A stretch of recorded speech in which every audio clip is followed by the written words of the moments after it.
Bismillahirrahmanirrahim. Assalamualaikum warahmatullahi wabarakatuh.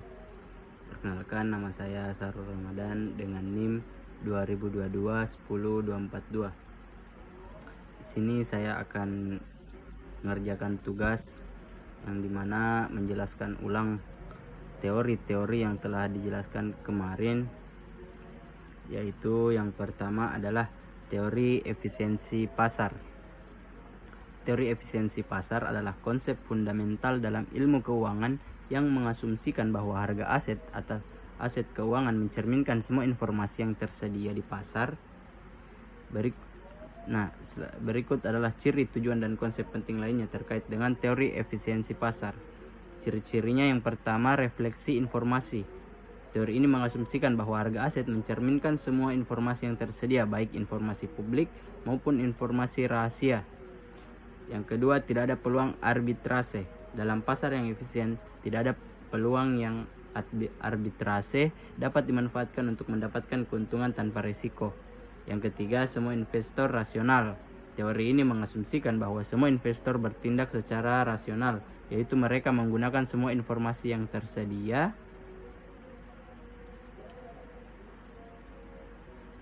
Yang selanjutnya adalah tujuan teori efisiensi pasar. 1. Menyediakan dasar bagi evaluasi aset. Tujuan utama adalah untuk membantu investor dan analis keuangan menilai harga wajar aset dan memahami sejauh mana harga tersebut mencerminkan informasi. Yang kedua, meningkatkan efisiensi pasar. Teori ini mendukung gagasan bahwa pasar keuangan yang efisien memiliki alokasi sumber daya yang lebih baik dan dapat meningkatkan efisiensi ekonomi secara keseluruhan. Yang ketiga, meningkatkan transparansi. Efisiensi pasar mendorong perusahaan dan regulator untuk menyediakan informasi yang lebih transparan kepada investor yang pada gilirannya dapat memengaruhi perlindungan investor. Konsep penting lainnya yaitu 1. Bentuk efisiensi pasar. Teori efisiensi pasar dikelompokkan ke dalam 3 bentuk. Bentuk lemah, di mana harga mencerminkan semua informasi historis. Selanjutnya, bentuk semi kuat, di mana harga mencerminkan semua informasi historis dan publik, serta bentuk kuat, di mana harga mencerminkan semua informasi termasuk yang rahasia. Selanjutnya, teori portofolio Markowitz adalah dasar dari teori modern portofolio yang dikembangkan oleh Harry Markowitz. Ini adalah konsep kunci dalam ilmu keuangan untuk mengelola risiko dan pengembalian portofolio investasi. Berikut ciri-cirinya. Yang pertama, diversifikasi. Salah satu ciri utama adalah penekanan pada diversifikasi, yaitu menginvestasikan dana dalam berbagai jenis aset untuk mengurangi risiko yang tidak sistematis. Yang kedua, efisiensi. Teori ini bertujuan untuk mencapai keseimbangan efisiensi antara risiko dan pengembalian dalam portofolio investasi. Yang ketiga, penggunaan statistik. Markowitz memperkenalkan konsep statistik seperti varian dan covariance untuk mengukur risiko dan hubungan antar aset dalam portofolio. Tujuannya, yang pertama, mengoptimalkan portofolio.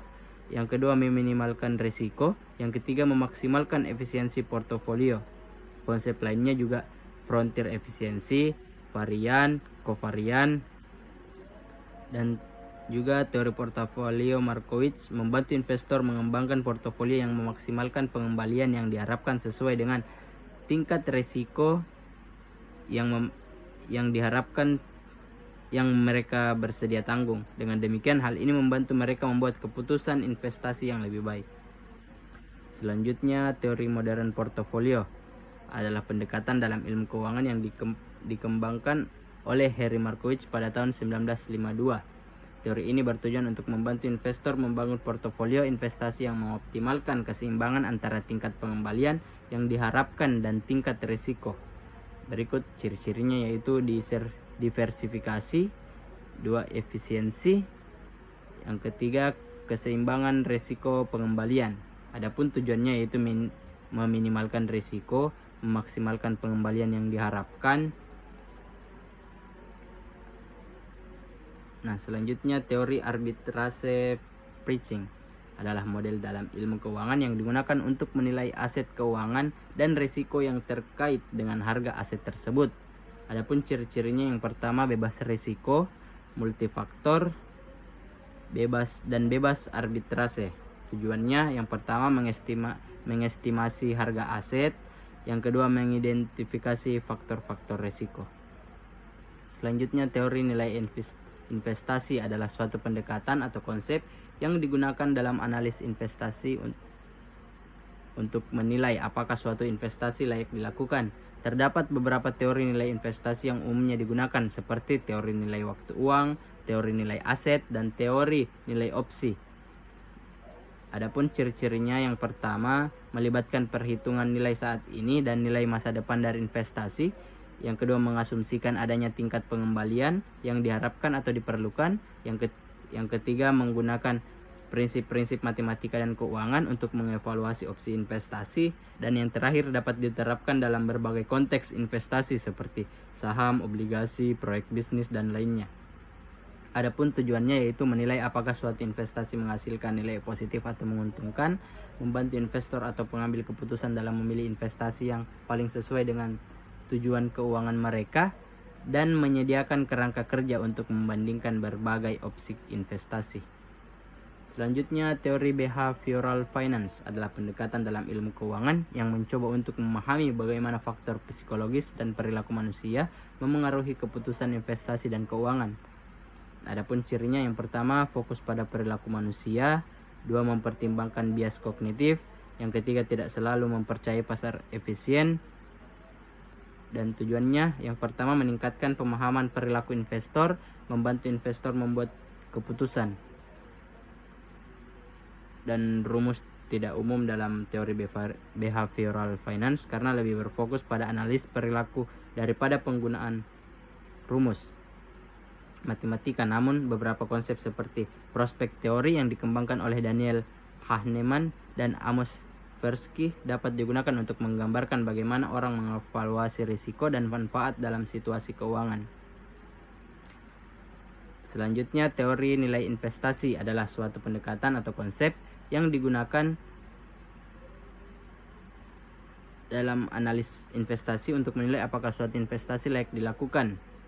Adapun ciri-cirinya, yang pertama, melibatkan perhitungan nilai saat ini dan nilai masa depan dari investasi, mengasumsikan adanya tingkat pengembalian yang diharapkan atau diperlukan, menggunakan prinsip-prinsip matematika dan keuangan untuk mengevaluasi dan dapat diterapkan dalam konteks investasi seperti saham,